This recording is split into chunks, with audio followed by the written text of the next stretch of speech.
është ndjerë për mua të ndaj me ju disa reflektime mbi një institucion që ka shënuar thellë historinë shoqërore, botës islame dhe në mënyrë të veçantë historinë e shqiptarëve vakëfit.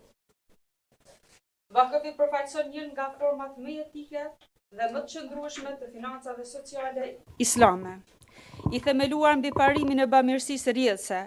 Ai nuk është vetëm dhënie, por një arkitekturë institucionale. Ruan trupin e pasurisë, shpërndan përfitimet për qëllime të caktuara fetare, arsimore, sociale e kulturore. Për shqiptarët dhe komunitetet islame në Ballkanin Perëndimor, vakëfi nuk ka qenë kurrë një akt devocioni individual. Ai ishte infrastruktura e identitetit, rreth tij janë ngritur xhami, medrese, qashi, ura e hamame.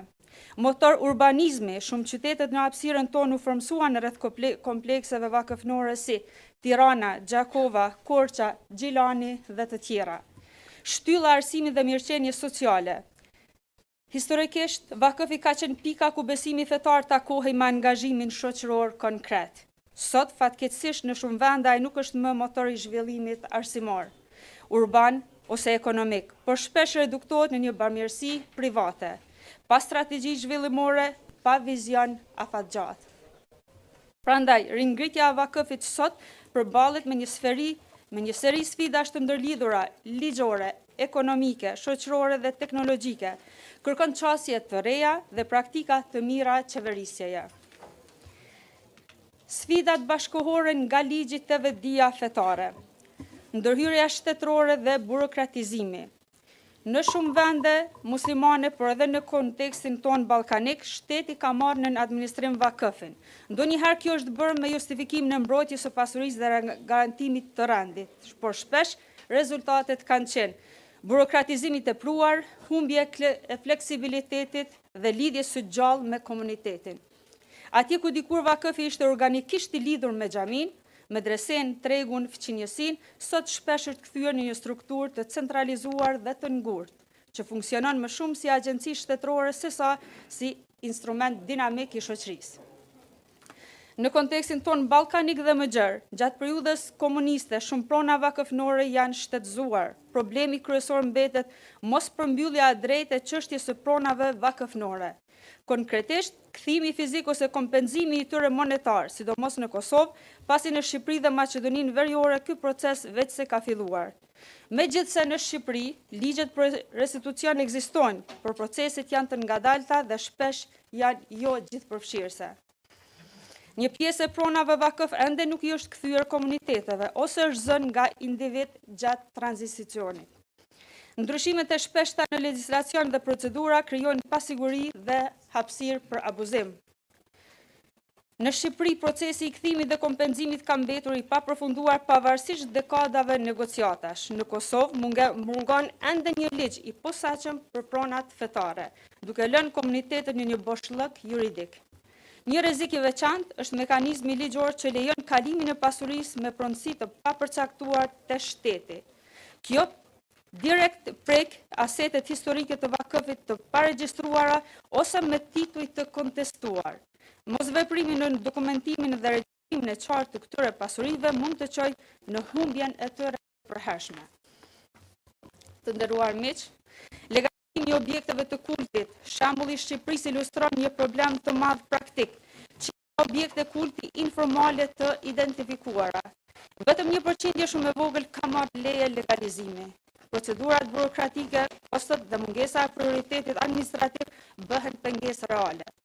Në këtë mënyrë, xhamit dhe objekte të tjera fetare që funksionojnë prej vitesh mbeten në një status gjysmë legal, të ekspozuar ndaj rrezikut të konflikteve punësore të pengesave për investim e restaurim. Të dashur të pranojmë, një nga sfidat më të ndjeshme është mungesa e menaxherit profesional. Vakëfët shpesh administrohen nga struktura pa formim të mjaftueshëm juridik, ekonomik e menaxherial, mungon programe trajnimi, standarde të qeverisjes dhe vendimarrja shpesh bazohet në praktika tradicionale, jo në analiza financiare e plane strategjike. Pasojat janë qarta. Pasuri vakëfnore të pazhvilluara mjaftueshëm, pa ardhura të ulta, pa mundësi për të përmbushur potencialin e tyre social dhe erozion i besimit të publikut.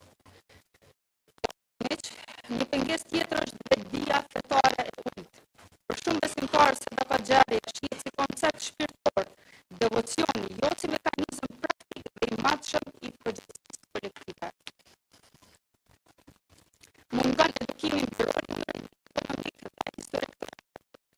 nuk e shohin vakëfimin si alternativë reale, sepse shumë herë nuk shohin rezultate reale dhe vizion afatgjatë.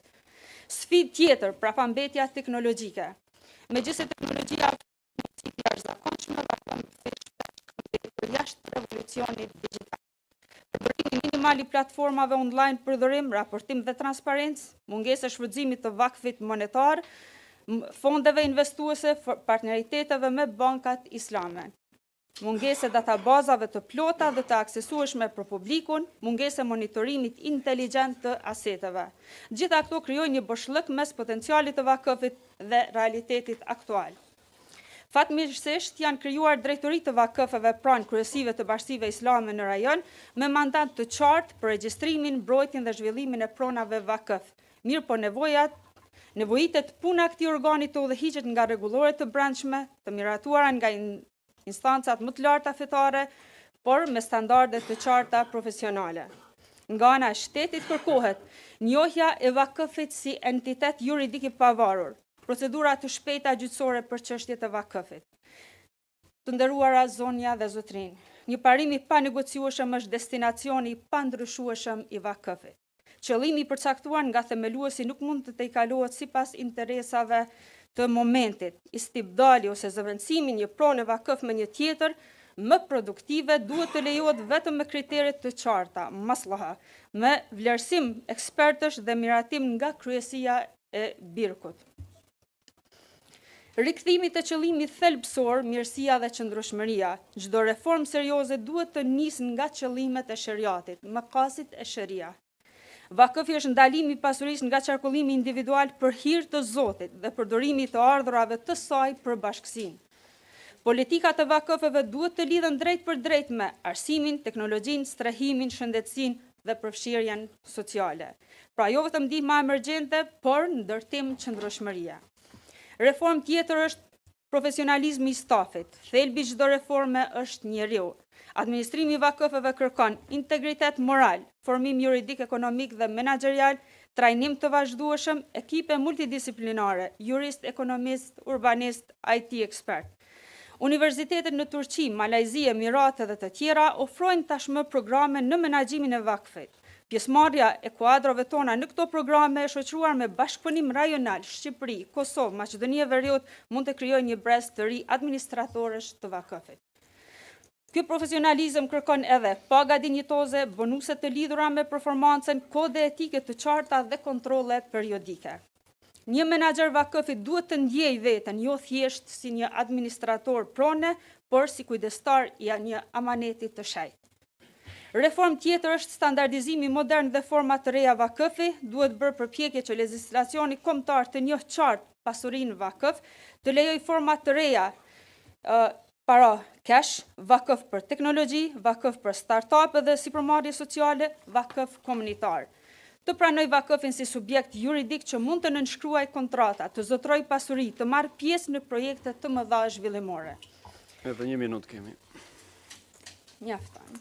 Digitalizimi dhe teknologjia nuk është luks, është domosdoshmëri. Krijimi një regjistri elektronik kombëtar të vakëfeve i aksesueshëm nga publiku, lista e vakëfeve, vendodhje të ardhurat, qëllimet, historikut dokumentar, digitalizimi i arkivave historike, përdorimi i platformave online për udhërim dhe raportim, përdorimi i sensorëve, kamerave, dronëve dhe sistemeve të alarmit për mbrojtjen e aseteve, sisteme që të paralajmërojnë automatikisht për skadimin e kontratave, detyrimet ligjore, nevojën për mirëmbajtje. Reaktivizimi i vakëfeve të uzurpuara dhe strategjit investuese. Rimarrja në funksion e vakëfeve të uzurpuara dhe të bllokuara është një kapitull i dhimbshëm, por i domosdoshëm. Nevojitet një akt i posaçëm normativ që të trajtojë pronat e vakëf si kategori të veçantë me prioritet. Kur kthimi fizik është i pamundur, mund të përdoret kompenzimi financiar ose me prona alternative. Në të njëjtën kohë vakëfi duhet të ketë strategji të qarta investimi. Analiza e çdo prone a jep të ardhura optimale, nëse jo, çfarë investimi, partneriteti ose bashkëpunimi mund të rrisë vlerën e saj.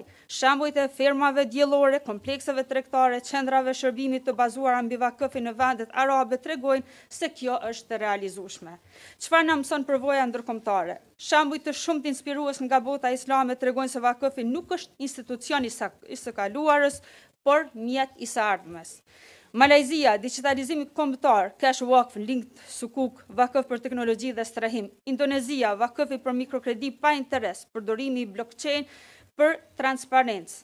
Turqia, restaurimi i vakëfeve historike, bursa, shërbime sociale të financuara nga vakëfi. Emiratet, vakëf për energji të pastër, qendra tregtare ku fitimi shkon për projekte sociale. Përvoja në perëndim, vakëfe që funksionojnë si diplomaci sociale, qendra islame, universitete, institute kërkimore. Mesazhi i përbashkët. Kur vakëfi lidhet me vizionin kombëtar të zhvillimit, me profesionalizëm dhe transparencë, ai shndrohet në shtyllë të ekonomisë së qëndrueshme dhe të drejtësisë sociale. Rekomandime dhe mbyllje për një vakëf funksional të mbrojtur dhe të besueshëm nevojiten disa hapa konkret. Fuqizimi i përmbarimit gjyqësor. Vendimet për pronat vakëf të mos mbeten në letra për të zbatuar pavonesë me procedura të standardizuara e të digitalizuara. Edhe marrë koha. Fjalën e fundit mund ta thonë. Të nderuar të pranishëm, rimëkëmbja vakëfit kërkon një qasje të integruar, profesionalizëm institucional, transparencë dhe digitalizim, reformë ligjore dhe bashkëpunim ndërsektorial, dhe mbi gjitha rikthim të fryma sinqert e sadakas xharie. Nëse arrim ta bëjmë këtë, vakëfi mund kthehet në atë që ka qenë dhe duhet të jetë, një institucion i pavarur, i fortë ekonomikisht, transparent dhe i drejtë që e plotëson dhe ndihmon shtetin në fushat më jetike, arsim, shëndetësi, mirëqenie sociale dhe drejtësi. Vakëfi tek ne nuk është vetëm trashëgimie së kaluarës, është një prej çelësave më të rëndësishëm për zhvillim të qëndrueshëm për vendin tonë. Ju faleminderit.